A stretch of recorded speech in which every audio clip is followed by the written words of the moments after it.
ግራ የገባው የብልጽግና ኃይል የዩኒቨርሲቲ ተማሪዎችን መቀስቀስ ጀመረ። በጎንደር ዩኒቨርሲቲ አስተባባሪነት ከጠዋቱ 2 ሰዓት እስከ 6 ሰዓት በተካሄደው ስብሰባ 90% ውይይት የተደረገበት ፋኖ ላይ ያተኮረ እንደነበረ ከውስጥ የመጡት መረጃዎች አመላክተዋል። የስብሰባው ዋና ርዕስም ጽንፈኛው ፋኖ ምርጫ ያካሄድ የሚል መግለጫ አውጥቷል። ስለዚህ ምርጫው ፍጹም ሰላማዊ ሆኖ እንዲጠናቀቅ የምትችሉትን ሁሉ አድርጉ፣ እናንተ ምሁራንም ስለ ሰላም አስተምሯቸው በሚል ነበር ልመና የታከለበት ምክር ቤት በስብሰባው ላይ ብልጽግናዎች የገለጹት። በሌላም በኩል ሰብሳቢዎቹ ህወሓት ሁሌም ጠላታችን ነው፣ መቼም ወዳጃችን ሆኖ አያውቅም፣ ከህወሓት ጋር የሚሰራ ሁሉ ጠላታችን ነው፣ ጽንፈኛው ፋኖም የህወሓት ተላላኪና አጀንዳ አስፈጻሚ ነው ያሉት ሰብሳቢዎቹ ፋኖ በቅርቡ ምርጫን አስመልክቶ ያወጣው መግለጫ በጣም እንዳስደነገጣቸውና ከፋኖ የሚወጡ አንዳንዶቹ ጽሁፎችም ትኩረት ሰጥተው እንደሚከታተሉና ፋኖም በሚለቃቸው ጽሁፎች መሰረት የዕለት ተዕለት ስብሰባዎችን እንደሚያደርጉ፣ በሌላ አነጋገር ክልሉ በፋኖ እየተመራ እንደሆነም ጠቁመዋል።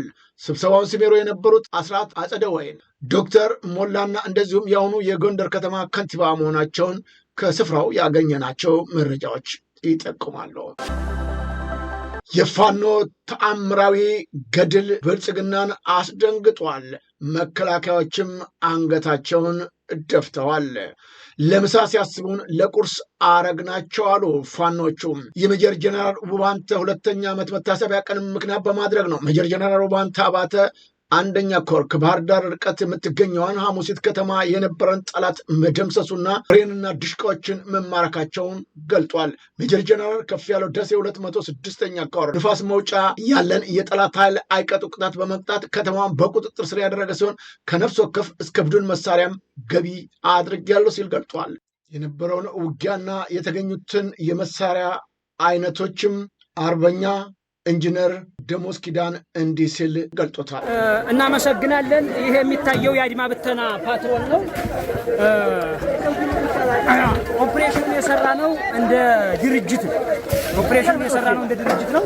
ድርጅቱ በተለይም በጎንደር ደቡባዊ ቀጠና በ3 ኮሮች በአንደኛው ውባንተ አባተ ኮር፣ በከፍ ያለው ደሴ 206ኛ ኮርና በ204ኛ አስቻለው ደሴ ኮር በተሰራው ኦፕሬሽን እንዲሁም ከወሎ ሚኒሊክ ዕዝ ካሉ ወንድሞቻችን ጋር በመናበብ ደብረታቦር፣ ክምር ድንጋይና ነፋስ መውጫ በጠላት ቁጥጥር የነበሩ ከተሞች ስለነበሩ እነሱን ለመምታት በቀጥታ ወደ ከተማው ነው ገብተን ያደርነው።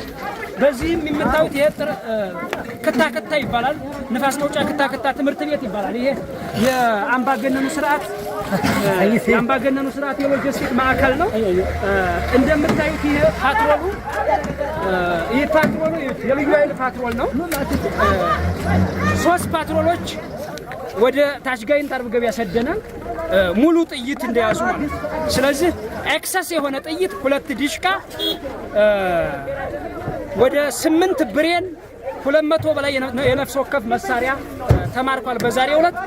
በጣም ደስ ብሎናል። ሌሎቹም ማብራሪያዎች በቀጣይ ነድባቸዋል።